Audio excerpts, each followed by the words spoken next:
दोस्तों, मोबाइल का इस्तेमाल करना और उसके फीचर्स का यूज करना आजकल लगभग सभी लोगों को आता है। जो लोग पढ़े लिखे हैं उनको भी, और जो लोग पढ़े लिखे नहीं हैं, कम पढ़े लिखे हैं, वे भी मोबाइल के सभी फीचर्स को आसानी से जान लेते हैं। इसी फीचर्स में एक है कॉल रिकॉर्डिंग। दोस्तों, welcome back at my channel. मैं हूं आपका एडवोकेट विवेक पांडे और आप देख रहे हैं आपका अपना चैनल लीगल पोजर। दोस्तों, कॉल रिकॉर्डिंग को लेकर आजकल सबूत के तौर पर इस्तेमाल किया जाता है, पर आपको बता दूं कि बिना अगले की परमिशन लिए या बिना उसे बताए अगर हम किसी की कॉल को रिकॉर्ड करते हैं तो उसके लिए बहुत ही कड़ा कानून बना दिया गया है। और यही रीज़न है कि बहुत सी बड़ी बड़ी कंपनीज ने आजकल कॉल रिकॉर्डिंग का फीचर ही बंद कर दिया है। और ऐसा क्यों किया गया है? तो ऐसा इसलिए किया गया है क्योंकि आजकल लोग दूसरे की प्राइवेट बातों को रिकॉर्ड कर लेते हैं, फिर उसे सोशल मीडिया पर डाल देते हैं, जो कि हमारे राइट टू प्राइवेसी का उल्लंघन है और इस कृत्य से किसी की बदनामी भी हो सकती है। दोस्तों, आईटी एक्ट के सेक्शन 72 में कहा गया है कि access to any electronic record information, document or other material without the consent of the person concerned disclose to other person punishment up to 2 years and with fine which may extend to 1 lakh rupees. यानी अगर हम किसी का call record करते हैं और किसी को सुनाते हैं और वो व्यक्ति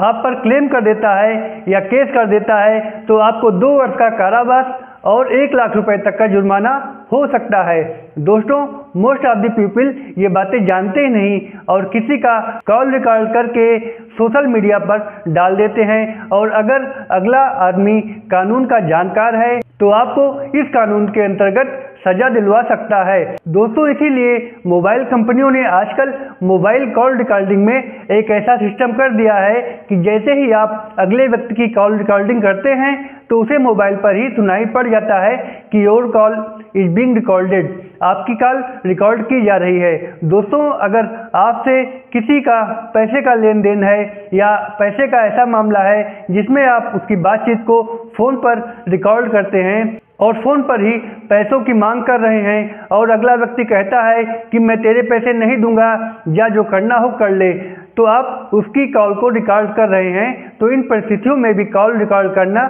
ठीक नहीं है। अगर आप फिर भी उसकी कॉल को रिकॉर्ड कर रहे हैं तो एक बार उसे ये ज़रूर बता दें कि मैं ये कॉल रिकॉर्ड कर रहा हूँ। दोस्तों, कई बार लोग दूसरों की कही हुई बात रिकॉर्ड कर लेते हैं और उसकी कही हुई बातों को एडिट कर देते हैं, यानी उसकी सही बातों को हटाकर उसकी कही हुई गलत बातों को उसमें जोड़ देते हैं। तो दोस्तों, ऐसा करना और ऐसी कॉल रिकॉर्डिंग वायरल करना अपराध की श्रेणी में आता है और इसे निजता का उल्लंघन भी कहा जाता है। दोस्तों, अगर कोई आपको फालतू में परेशान करे, आपको टॉर्चर करे या जान से मारने की धमकी दे, तो ऐसी परिस्थिति में आप ऐसे व्यक्ति की कॉल एज ए एविडेंस के तौर पे रिकॉर्ड कर सकते हैं और उसे कोर्ट में पेश भी कर सकते हैं। इसके अलावा अगर आप किसी की भी कॉल को बिना उसे बताए रिकॉर्ड कर लेते हैं और कोर्ट में पेश करते हैं तो ये भी सही नहीं है। अगर आप उसे बताकर ये रिकॉर्डिंग करते हैं फिर तो कोई दिक्कत नहीं है, लेकिन अगर आप बिना बताए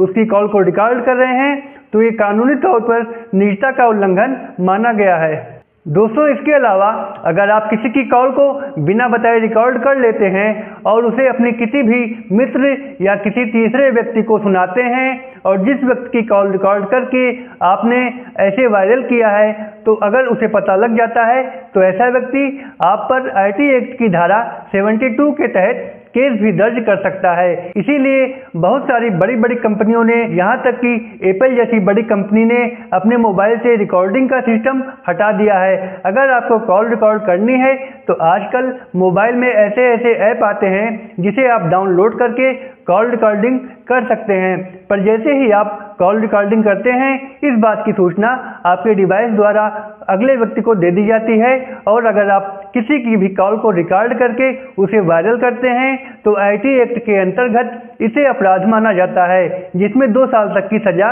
या 1 लाख रुपए तक का जुर्माना और गंभीर किस्म का अपराध होने की दशा में कारावास और जुर्माना दोनों से ही दंडित किया जा सकता है। तो दोस्तों, ये था हमारा आज की वीडियो का विषय अच्छा लगा हो तो वीडियो को एक लाइक करके हमारे चैनल को सब्सक्राइब कर दीजिए। आगे आपसे फिर मिलेंगे एक नए टॉपिक के साथ। तब तक के लिए goodbye and thanks for watching.